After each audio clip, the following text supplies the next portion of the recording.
Here's another nice fast tip for you guys all about adjacency, and we're using power this time. What I've got is I've got a series of air factories, and as you can see, if we set them all to construct, we'll do bombers again.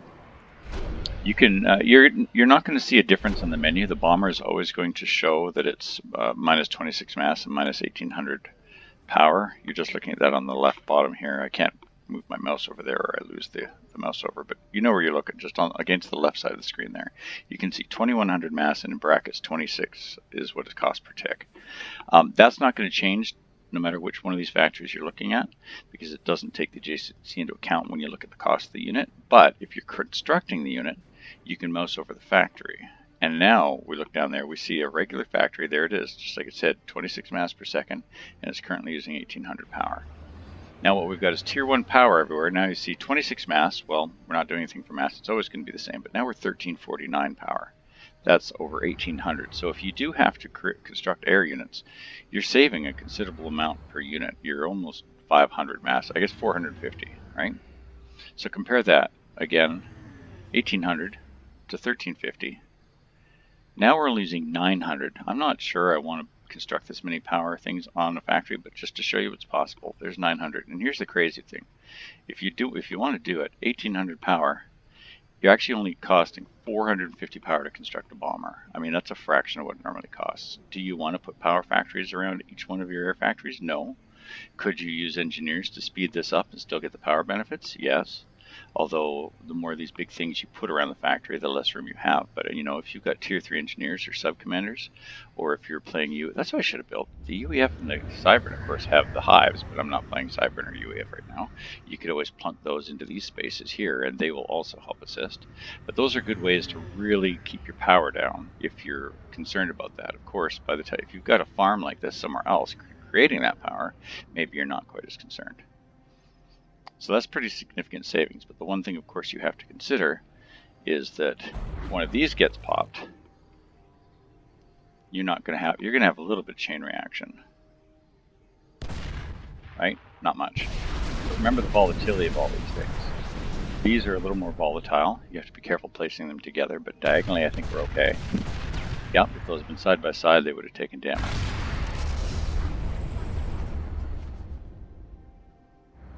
Funny thing about tier 3 power, though. Oh my god. And it took that out too. I'm actually surprised these didn't damage. I'm not quite sure what happened there. I really thought these would have damaged the air factory, but for some reason it's not happening. Oh well, won't argue that. But yeah, careful with tier 3 power. Alright, the other quick side of the adjacency is with mass. Now, this is a little harder to do. I mean, sometimes I'll build a factory and a mass extractor, but you can't really get mass extractors all the way around, right? But here we go. If we build a tier 3 skill siege tanks, so they're 840 and 9600 power, and again 21 a tick and 240 a tick. So let's set these on repeat. But now you actually look, and instead of 21 per second and 240, you're getting 18 mass per second and 240. So 24 to 18, well, that's 6 mass per, or I don't know what the percentage of that is, but it's not insignificant. If that's going to be your main production factory later on, not just spitting out engineers, then sure, do it. Keep in mind when you do that you're only getting 24 mass per second from the extractor instead of the 27 that you'd get if it had 4 storage on it, so that's a trade-off, right? May not even be a good one. What is that? You're only shaving off 6 mass per tick. And because of that, you're losing 3 mass per tick. I mean, I guess overall it's a win, but it does mean that you're not really saving that much. One of the things I've never done, oh, of course, it just stopped producing. Here we go. This is a little ridiculous. If you actually want to put mass fabricators, and keep in mind these are even more volatile than the factories or the power gens, but if you want to put that, if you're going to build 4 of these things, you're almost getting your siege tank for free. I mean, look at that, -4 per second. Versus 18. Even if you had half of them, I mean, you'd still be doing 8 or 10, right? So that's something I've never tried before, but that's actually pretty cool. I just did that for this test, and that's ridiculously low. God, it's too bad. I wonder if how low you could get it, because you can make tier 2.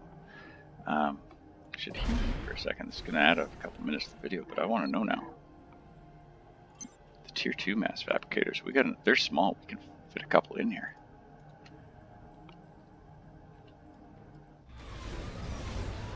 Oh, sure, you can stand right on it, you dumbass. Apparently doesn't matter. It might be stuck in it though.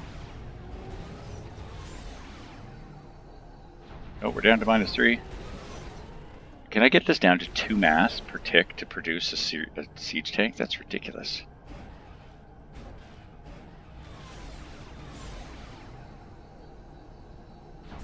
Shit, I think I know what I'm going to use on you guys the next time we do Phantom.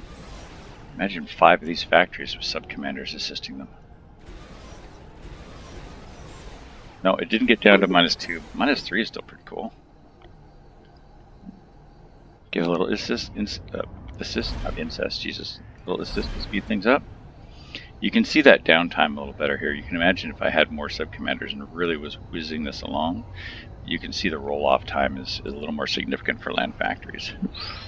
So diminishing returns on assisting with extra engineers is definitely a little more. See, look, nothing producing this whole time. Gotta wait for it to roll off and get out of the way. If you don't put your waypoint a ways away, see, look, that was the default waypoint. This is gonna get jammed up pretty soon. So always move your waypoint away. Hell, maybe even put it on patrol if you want.